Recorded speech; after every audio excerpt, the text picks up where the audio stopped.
Good morning. My name is Tracy, and I will be your conference operator today. At this time, I would like to welcome everyone to the Understanding Lactose Intolerance conference call. All lines have been placed on mute to prevent any background noise. Thank you. I would now like to turn the call over to your host, Karen Kiefer. Please go ahead. Thank you, and welcome, everyone. On behalf of the National Dairy Council, I want to thank you for joining this webinar titled Understanding Lactose Intolerance, the latest on dietary recommendations and smart solutions for preventing unintended consequences.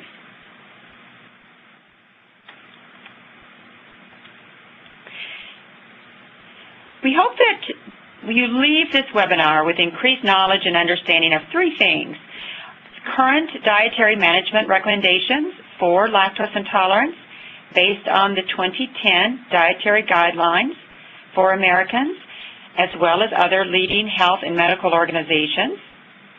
Secondly, to better understand the unintended consequences of dairy avoidance among those with lactose intolerance. And thirdly, we hope you leave with some effective strategies to help those, your patients and clients, with lactose intolerance enjoy the nutrition and health benefits of milk and milk-based products so that you can share with them your information, and we'll also share with you lactose intolerance resources and references. Now, we want to make this webinar interactive experience, so you will be sharing your information and opinions throughout the webinar through some polling questions that we've interspersed throughout the next hour. I would like to thank Creighton University for jointly sponsoring this webinar and making this program eligible for continuing medical education. We're pleased to be offering CME and making this available for doctors, physician assistants, and nurse practitioners. And of course, there is continuing education credit approved for registered dietitians as well. So please refer to this and related slides, and we will be providing a follow-up email to give you information about providing your continuing education credit. So now let's get started. Over the time of the webinar, in the next hour, we're going to provide you just with an introduction to lactose intolerance, and then I'm pleased to have two expert speakers with us today and to end with sharing some resources. Our first speaker will be Roberta Dive. Roberta is a nationally recognized food and nutrition consultant. She's a speaker and author. She's written 19 nutrition-focused consumer and textbooks, including the American Dietetic Association Complete Food and Nutrition Guide. She's contributed to many others, and she's developed many science-based nutrition education programs and specializes in nutrition communication to both health professionals and consumers. Then our second speaker will be Dr. Haney, who is a professor of medicine at Creighton University and has worked for over 50 years in the study of osteoporosis, vitamin D, and calcium physiology. Dr. Robert Haney is the author of 3 books and has published over 400 original papers, chapters, monographs, and reviews in scientific and educational fields. At the same time, he has engaged nutritional policy issues and helped to redefine the context for estimating nutrition requirements. To start us out today, we're going to get your thoughts. And so if you'll please use your computer to respond to our first polling question. And the question is, what percentage of U.S. population do you believe considers itself to be lactose intolerant? And I see that you've already answered, which is great. About 66, close to 60% of you.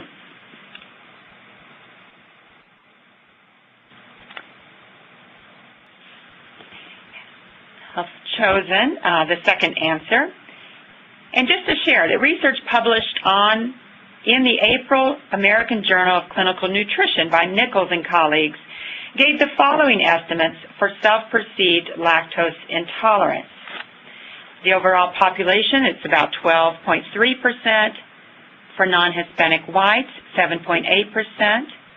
For non-Hispanic blacks, 20%. And for Hispanics, 8.8%. So it is lower based on self-reported information than previously thought. Now, just as a reminder, we know that lactose intolerance is an often misunderstood condition.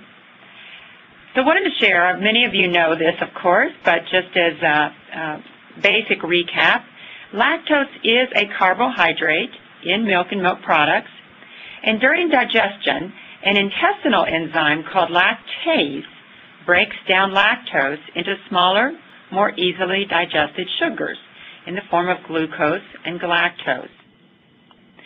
Lactose maldigestion occurs when an individual produces too little lactase to fully digest the amount of lactose consumed.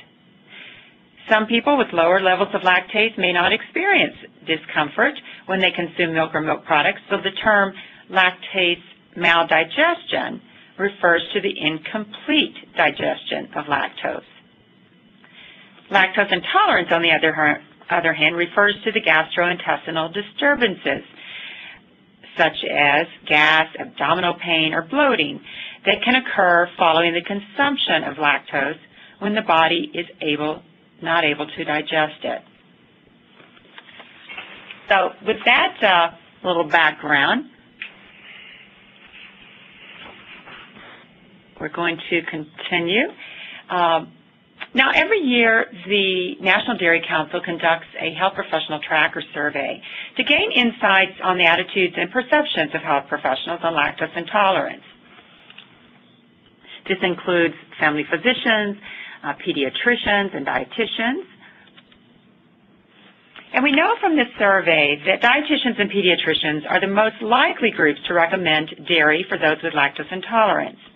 As you can see, each of the three groups varies from anywhere from 35 to 55% in recommending the 3 servings of dairy as recommended by the dietary guidelines. But interestingly, approximately 1/4 or more of each group recommends against dairy for those with lactose intolerance. So we know that lactose intolerance is the #1 barrier to health professionals recommending dairy for their patients. Now on this next slide, we find that calcium supplements are most often recommended source of calcium, followed by lactose intolerance, or lactose-free milk. Sorry about that. So most health professionals for their lactose-free patients are recommending lactose-free milk or calcium supplements. And beyond this, there are a few foods, both dairy and dairy alternatives, that are being recommended in various amounts. Certainly dietitians recommend a broader variety of foods than other practitioners. But again, what this survey tells us is that there are misperceptions about what can be recommended to patients and clients about the consumption of dairy for those with lactose intolerance. So I'm now pleased to turn it over to our first speaker, Roberta Dive, who will share with you what leading health authorities advise for dietary management of lactose intolerance, as well as new science on the subject. So please welcome Roberta Dive. Thank you very much, Karen. And with good introductory information, I think it's a good time now to use the computers to respond to the next polling question, which is, for all of you, do you believe people with lactose intolerance should consume milk and milk products? I'll give you about 10 seconds.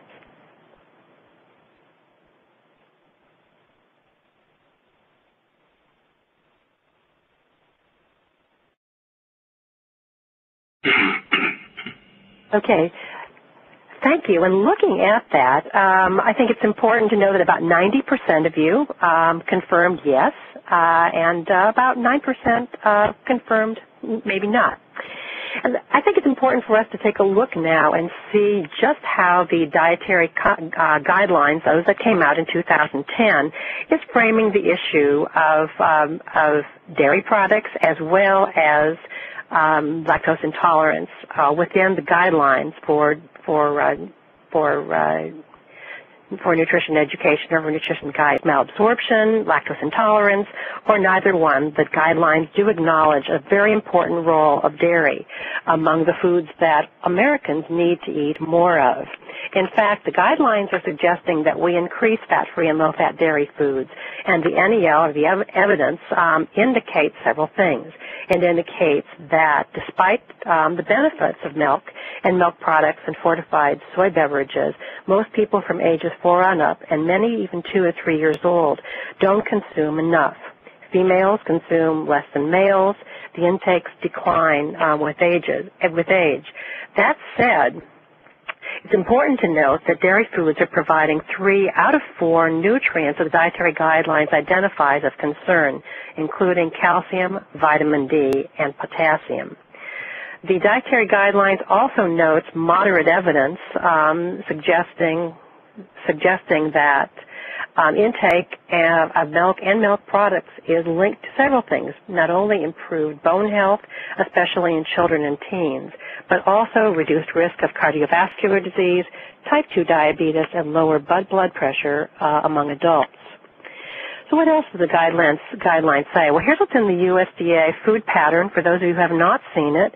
That is that 3 servings of low-fat or fat-free milk and milk products daily is recommended for those ages 9 and older, and that's true not only for the general population, but the food pattern for the lacto-vegetarian adaptation. In addition to that, it notes that a typical U.S. diet provides only half of that amount. These are the dietary guidelines themselves, and as stated, the key recommendation is, as part of a healthy eating pattern within calorie needs, increase intake of fat-free or low-fat milk and milk products, such as milk, yogurt, cheese, or soy beverages, and the guidelines go on to provide something in addition to that, not only the statement I just made, but also noting to replace higher-fat milk and milk products with lower-fat options. And now with these new dietary guidelines, strategies or how-tos are provided, which is a wonderful set of guidance for those of us who are providing guidelines for patients and clients. And noting, if you look right at the second to the bottom bullet, you'll notice that there is a statement there on lactose intolerance, and I'll share that with you shortly. So moving on,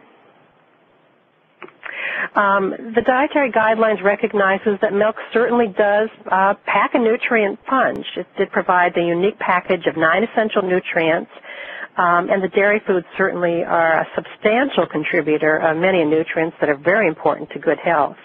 There's also been a statement on protein now, and I think you'll find it interesting to note that a serving of nutrient low-fat or fat-free milk or cheese or yogurt has at least as much protein as an egg. In fact, dairy contributes about 18% of the protein to the average American diet. The dietary guidelines also recognize that flavored milk does provide a nutrient punch as well as a nutrient-dense beverage, noting that the nutrients that it does provide, and also notes that it provides about only 3% of the added sugars in the overall American diet, so it is an option for a beverage choice. What do the dietary guidelines say about lactose intolerance? Well, this is the comment. It notes that, and it's quoted, those who think they have a food intolerance should be medically evaluated to avoid unnecessarily eliminating foods from their diet, and also go on to note some guidelines or some approaches that we may take, smaller food portions, modified portion of offending foods, and we'll talk about that later as being well tolerated. Going on, the guidelines remind us to get a medical evaluation, noting that discomfort may come from other conditions such as celiac disease or perhaps irritable bowel syndrome, and also noting that lactose intolerance is not common among children who generally have a higher level of lactase. Goes on to note these strategies, smaller milk portions, lactose-free products among them, does talk about milk allergies as being different from lactose intolerance, and the guidance there is the elimination of offending foods or ingredients. And the point is that we as health professionals need to be able to have that diagnosis so we know what condition that's being managed. The guidelines also say that calcium-fortified foods and beverages, such as cereals and juice, and rice and almond milk may provide calcium, but don't provide other important nutrients found in dairy products. As noted, lactose intolerance does not equal milk allergies, as it's stated in the guidelines. So, what is in the food group? What's in the dairy group? Well, we know that stated it includes all fluid milk products. It includes many products made from milk if they retain their calcium content. It states most should be fat-free or low-fat, and the calcium-fortified soy milk is part of this group, and is certainly part of the recommendations from My Plate, which you have now seen, many of you, if you've looked at the new icon that was released in June. It also notes that all those adults ages 9 on up should be, and children and adults 9 on up should be consuming 3 servings of dairy, and reminder to switch to fat-free and low-fat products. I think many health authorities do agree that low-fat and fat-free milk and milk products are a part of an important part and practical source of key nutrients for many people, and also note that that includes all those who are lactose intolerant. So what do some of the authorities say? Well, for those of you who have had a chance to look at the consensus conference that was held on lactose intolerance in 2010, there were 5 key messages that were shared. The common was, first of all, the prevalence really isn't fully known. Secondly, many people with lactose malabsorption, as Karen mentioned earlier, don't really have clinical lactose intolerance. So it's up to us to recognize the difference and guide them appropriately. It also notes that many of those who have either real or perceived lactose intolerance are avoiding dairy products and not ingesting the treatment of lactose intolerance by eliminating milk usually wasn't necessary, and recognize that there are certainly newer approaches to lactose intolerance management that can be used, and we'll talk about those a little bit later.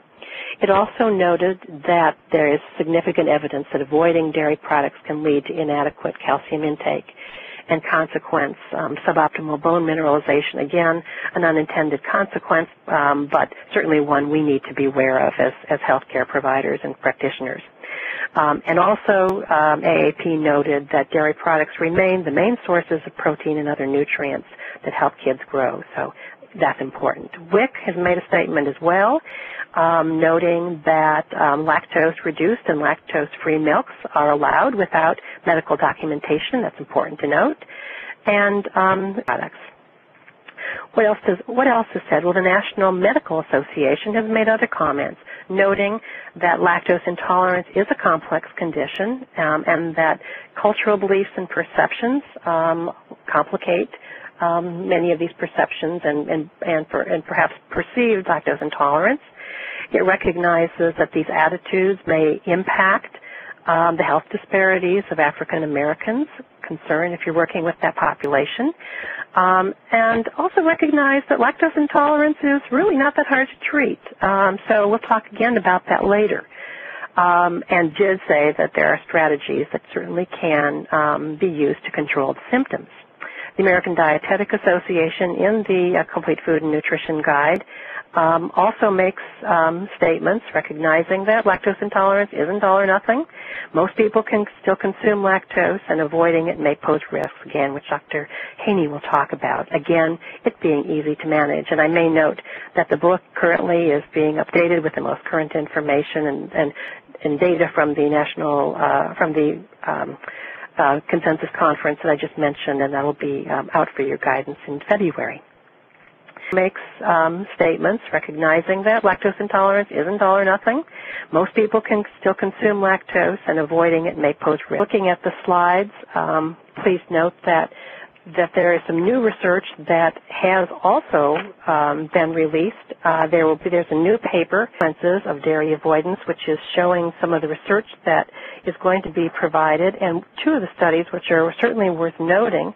One is a study from the Journal of the National Medical Association noting research from 260 African American adults, noting that many of the individuals were not lactose intolerant, even though perhaps they thought so, and a number of African Americans considering themselves lactose intolerant is lower than previously thought. African Americans are less likely to get an official diagnosis of lactose intolerance to the general population, so again, that may be leading to some of the unintended nutrition consequences of dairy avoidance. And the other study that was being pointed out is one of self-perceived lactose intolerance, really noting that, as Karen mentioned earlier, that the actual numbers of people perceived is less than we reports that were just mentioned, and we'll talk to you later about how to access them. With that, I will turn the presentation over to Dr. Haney to address unintended consequences. Well, greetings, everyone. We're going to have another polling question right now. We'd like to know which of the following conditions do you consider as a health or medical implication of dairy avoidance?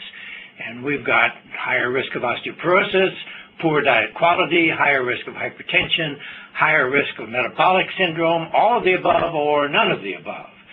And I see the answers are rolling in. We've heard from about 96% of you, and you're obviously right on target. We're preaching here to the choir this afternoon. It's all of the above, indeed. Now we'll challenge the technology. What I'd like to start and talk to you about is diet quality. And it's helpful, I think, or at least I like to think about nutrition as an analog of the preventive maintenance of complex machinery. For instance, your car functions perfectly well if you fail to change the oil for a while, but it breaks down or wears out sooner. And so with nutrition, most people can get by with a bad diet without evident dysfunction for a while, but sooner or later, one or another of the body systems begins to fail. And at that point, then we begin to get chronic disease. Now, what I'd like to do is to show you some of the evidence for that statement. I'd like to give you some of the evidence behind those statements. Here's a study that we performed in our laboratory at Creighton about 20 years ago.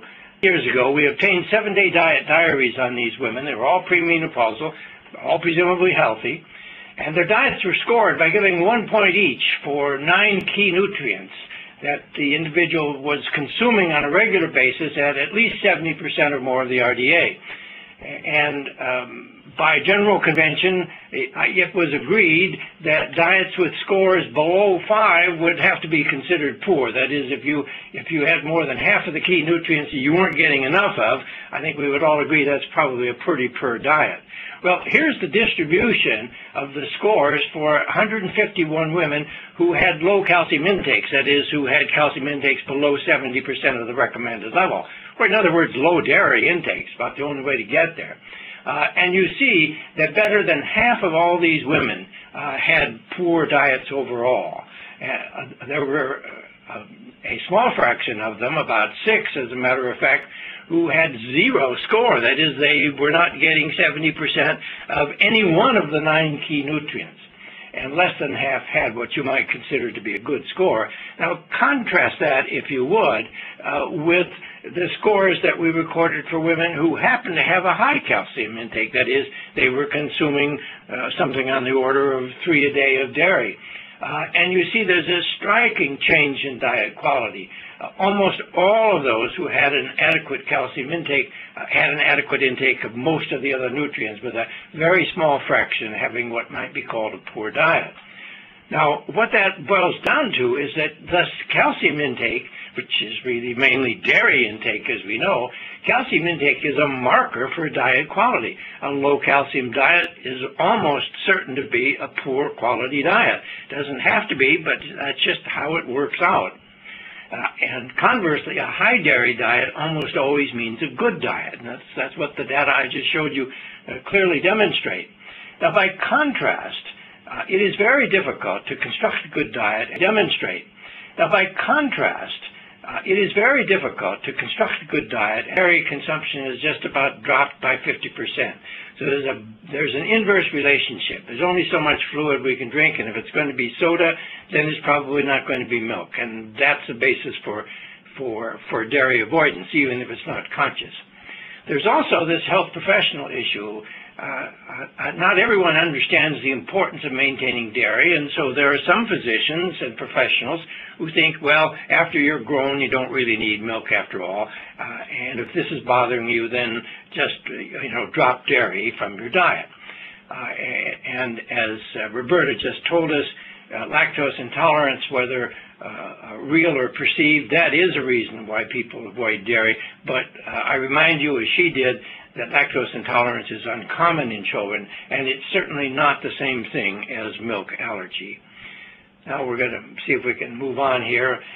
I want to show you some data from the American Journal of Clinical Nutrition that was published just this year. It's a big sample of 3,400 and some odd adults, and about 12.3% of them considered that they had lactose intolerance. Now, it turns out that those who did consider themselves, they also had lower calcium intakes from dairy foods. Sure, they were kind of self-selecting themselves away from dairy, but they also turned out to have a higher rate of diabetes or hypertension. Is there a connection? Well, I'll show you in a moment that there is, as a matter of fact. Furthermore, the odds of having one of these medical diagnoses decreased by about 1/3 for every 1,000 milligrams of calcium intake that was increased. That is basically 3 dairy servings per day. Cut down your risk by about 1/3 of either hypertension or diabetes, just as one instance. Now, Roberta spoke with you about the fact that many health professionals recommend, well, get calcium from a supplement if you're not going to get it from dairy. And that can help you get the calcium that you need, but the question is, does it improve your diet quality substantially? And so I return to the individuals who, in our study of a few years ago, had low dairy intakes. And what I'm going to do now is to give every one of them enough calcium in the terms of a supplement to bring their calcium score up from 0 to 1. And this is what happens to the distribution. You still do not begin to see the predominance of good diets that we saw for individuals who spontaneously select a high dairy intake. You still have almost half of the whole distribution with a poor diet. So the answer to the question of can't I get my calcium from a supplement is yes, you can get it, but it's not going to solve the problem for you. It's a step, but it's only a step. It's only a part of it. That's because dairy is more than calcium. As Roberta has already told us, it provides 3 of the 4 so-called nutrients of concern noted by the Dietary Guidelines Committee. And the meaning of nutrients of concern simply is that these are nutrients that are so under-consumed by the American public that we have to be concerned about it, and so special attention is called to it. And furthermore, I want to stress that dairy is a key source of high-quality protein, which has now been shown to be necessary. For example, to experience the calcium effects on bone, as well as being a good source of vitamin D and a whole host of other key nutrients. Now, moving on, I'd like to list for you some of the problems that have been associated with low dairy intake. Now, I think we all know about osteoporosis, so I won't say anything further about that, but it's also true for metabolic syndrome, for high blood pressure, for insulin resistance, for obesity, for kidney stones. That is, low calcium intake increases your risk of kidney stones, yes, increases, and colon cancer as well, and a whole host of others. I'm going to look very briefly at 1 or 2 of these with you. Let's move to a study that was published in the Journal of the American Medical Association a few years ago. It's called the Cardia Study, and it consisted of over 3,000 young, healthy adults, age 18 to 30, black and white, male and female, a community sample from 4 U.S. cities, and they were followed longitudinally for 10 years. And during that period of time, the investigators measured the transition from health to disease. You know, we would usually like to to measure the transition from disease to health, but here they were watching people go downhill. Now, the first graphs that I want to show you relate from normal blood pressure to high blood pressure. And here's one of two graphs that all have the same form. The colored bars indicate the number of dairy servings per week from 0 to 10 in the white bar to over 35 dairy servings per week in the brick red bar. And the bar graphs on the right are in two groups. One are for those who were overweight at entry, that is, they had BMIs above 25 but below the obesity level. And the second group to the right are those who had normal weight at entry, that is, a BMI of less than 25. Now, what we see here is that if you had a high dairy intake, and as a matter of fact, I mean, any dairy intake is a step in the right direction, but a high dairy intake reduced the risk of becoming hypertensive by 62%. That's almost 2/3. We see the same effect in people who were normal weight at entry, but it's a smaller effect because the risk of high blood pressure is greater in people who are overweight than in people who are normal weight, as I think we all know. Now I want to take the same cardia study and look at a different transition. In this case, it's the transition from being overweight to being frankly obese, and we see exactly the same pattern. Those who had 0 or almost no dairy intake per week, about 65% of them had converted from being simply overweight to being frankly obese over this 10-year period of observation.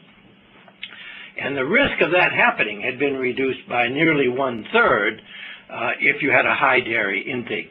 Now, even so, that's about 44% of this group of individuals who became obese.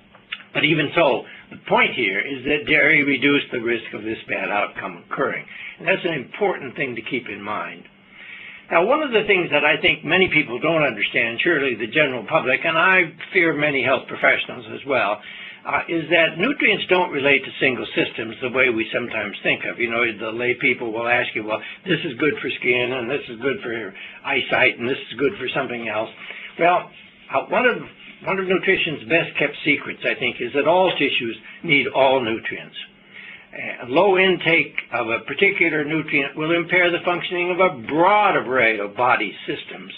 And which system will show the effect earliest depends largely on individual genetic makeup. That's why low calcium intake can sometimes manifest itself as insulin resistance, sometimes as hypertension, sometimes as obesity, sometimes as osteoporosis, etc. We shouldn't think about them simply as having one effect. Now, it's useful to recall that primitive human beings, hunter-gatherers, before we learned how to cultivate foods and to tame animals, primitive humans depended heavily on low-calorie plant foods. Getting enough food to meet your energy needs guaranteed getting enough of the micronutrients, particularly calcium. You just had to eat a lot. Today's diets, by contrast, as I think most of us know, consist mainly of foods that are energy-dense but nutrient-poor. And the reason we stress dairy in this webinar is that modern nutrient-dense foods, in that group, dairy tops the list as having the best nutrient value for the calories concerned. And that's why dairy is considered to be necessary for a modern diet, even though it wasn't a part of the primitive diet. But again, we're not eating the kinds of things that a primitive hunter-gatherer would have eaten. Now, are there consequences of this low dairy intake? Well, we've seen what some of them are: obesity, insulin resistance, hypertension, and so on. They are unintended, I'm sure. Nobody wants that to happen. The good news is that they're also unnecessary. The notion that you don't need milk after childhood is wrong and is potentially dangerous. It's important to remember that the dietary guidelines, as Roberta has already assured us, does recommend 3 servings of dairy each day for individuals from age 9 on, and that includes those with lactose intolerance. And it's not just for dairy's calcium, but for the complete dairy nutrient package. And I want to stress that again. Milk is more than calcium. It contains a whole host of other things that will improve your diet quality substantially. And with that, I'm happy to turn the speaker stand, as it were, over once again to Roberta.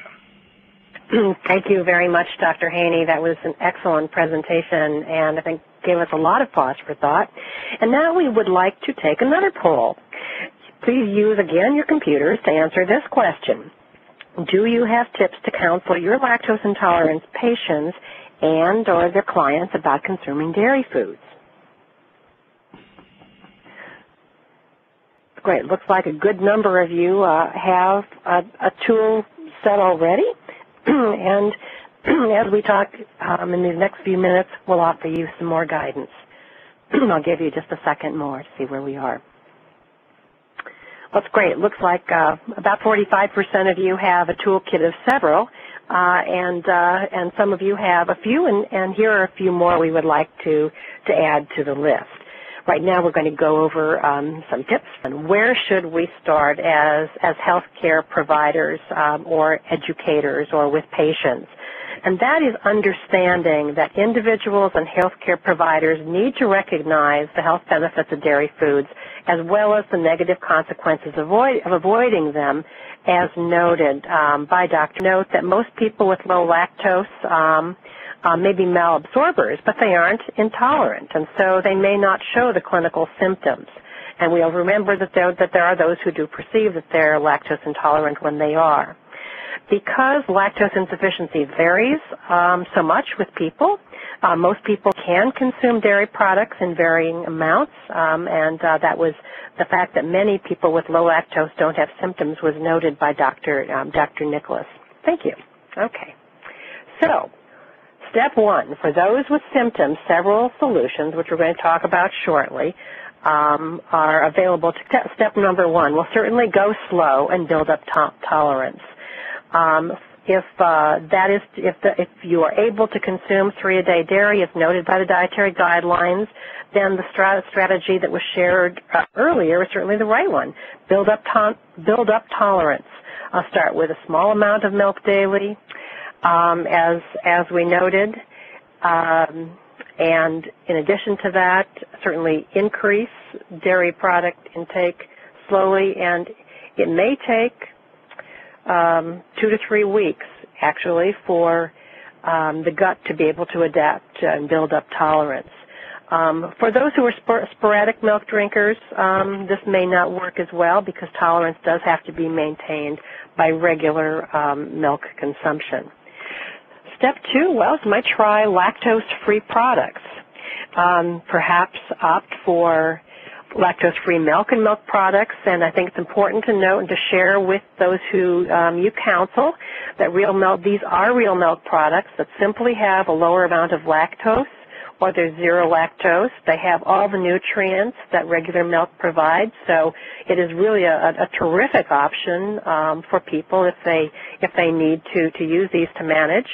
And of course, they're also available to people today, lactose enzyme supplements, which can help when consuming regular milk product.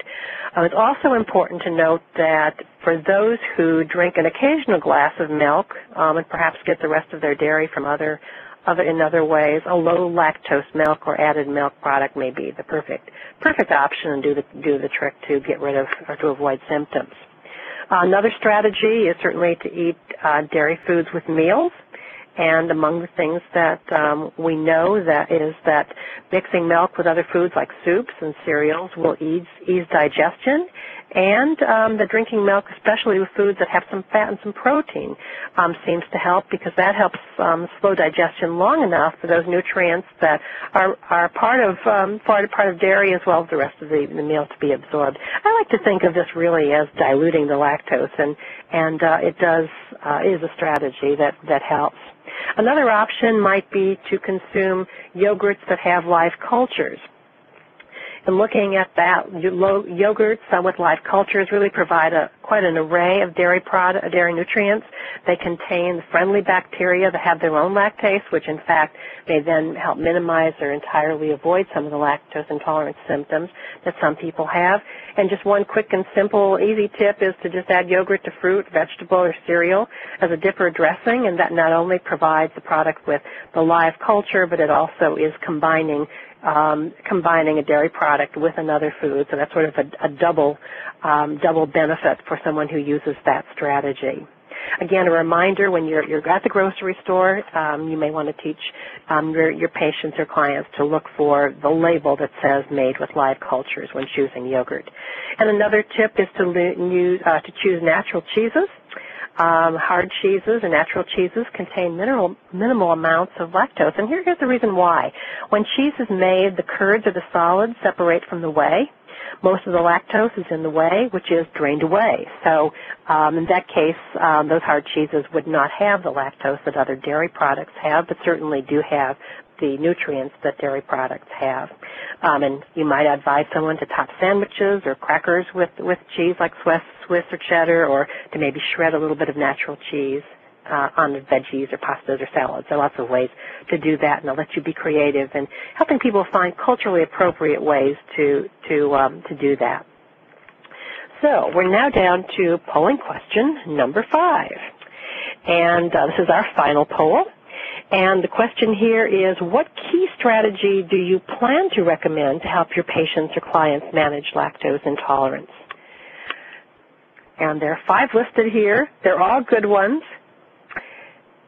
And looking at these numbers, I would really say the same thing that you would say as those 45% of you who logged in who said to go slow and build up tolerance. That's an excellent recommendation. The others are really a summary of what we just talked about now. All are valid choices, that going slow is a wonderful way to begin. Move that forward, and I'd just like to sum up by saying that I know we've shared a lot with you today, and it's been a pleasure to do that.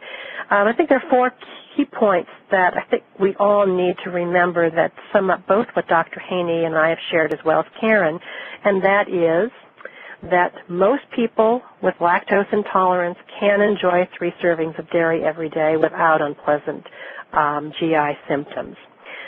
Several health authorities encourage daily consumption of dairy products, and I noted those earlier in my presentation, and they are noted in the scientific documents that are in the new paper that Karen is going to tell you about that's released that Dr. Haney and myself worked on.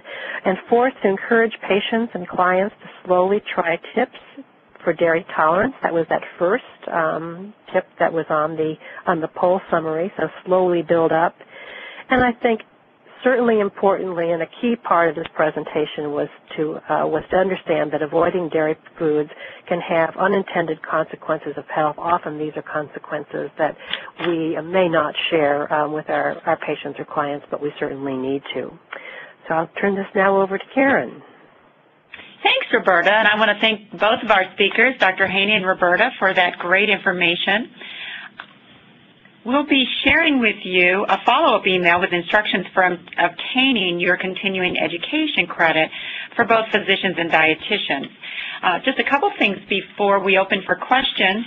I hope that you will visit nationaldairycouncil.org to access the Lactose Intolerance Health Education Kit, which includes a variety of resources on lactose intolerance, including a listing of recent research and scientific summaries that you just heard about, presentations, handouts, and more. And included in this kit is the new white paper that Roberta referred to. It's called Unintended Consequences of Dairy Avoidance, and it is authored by Roberta and Dr. Haney. So some great resources for you there. And I want to close before questions again just with a call to action. 3 C's, if you will. We hope that you will take action on correcting misperceptions about lactose intolerance. Secondly, to help ensure clinical diagnosis of lactose intolerance and to ensure that it's not something more serious. And thirdly, to help to communicate strategies for consuming dairy foods. So with that, we're going to open it up to questions, and we already have a couple. The first one is for Dr. Haney, and again, feel free to type in your questions. We'll take them as we receive them and get to as many as we can before the end of the hour. Dr. Haney, this first one is for you.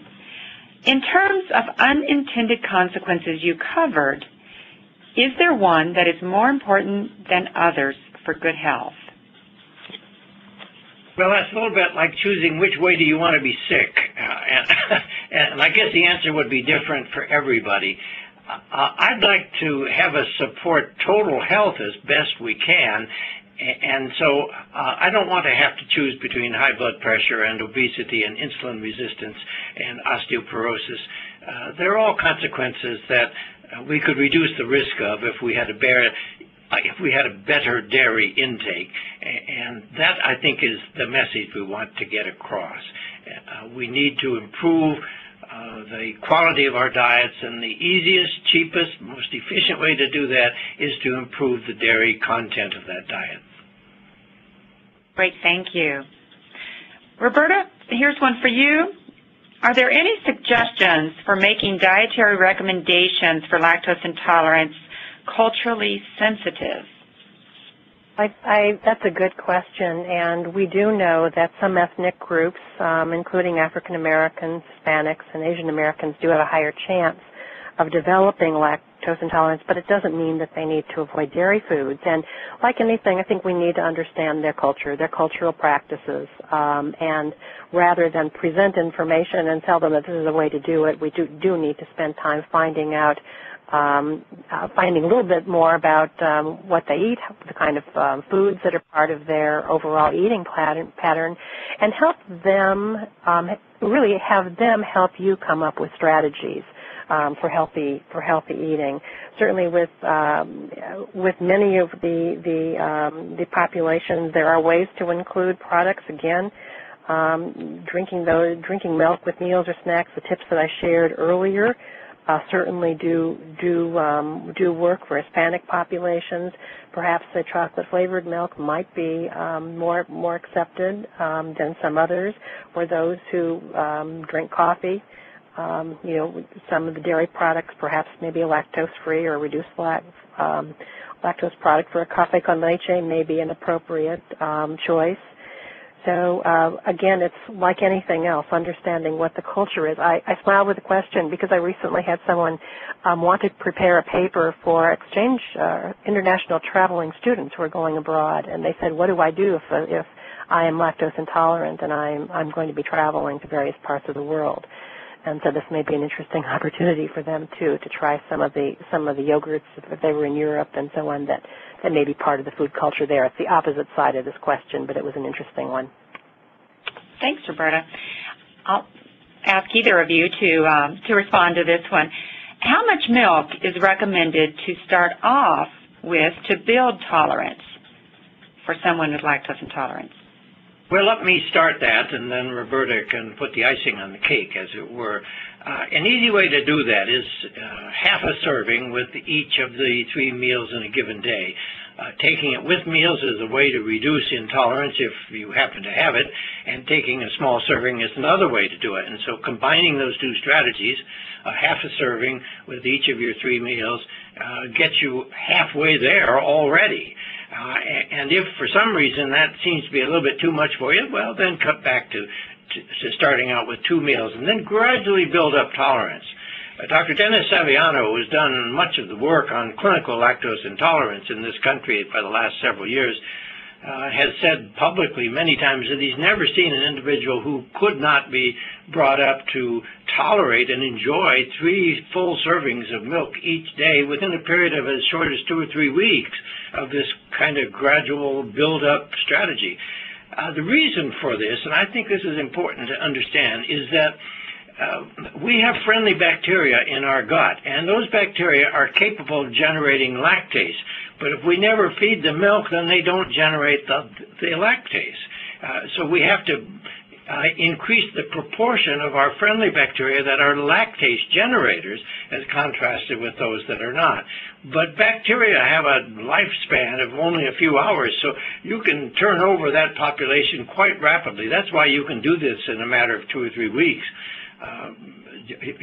So just stick to it, basically, and you'll get there quicker than you realize.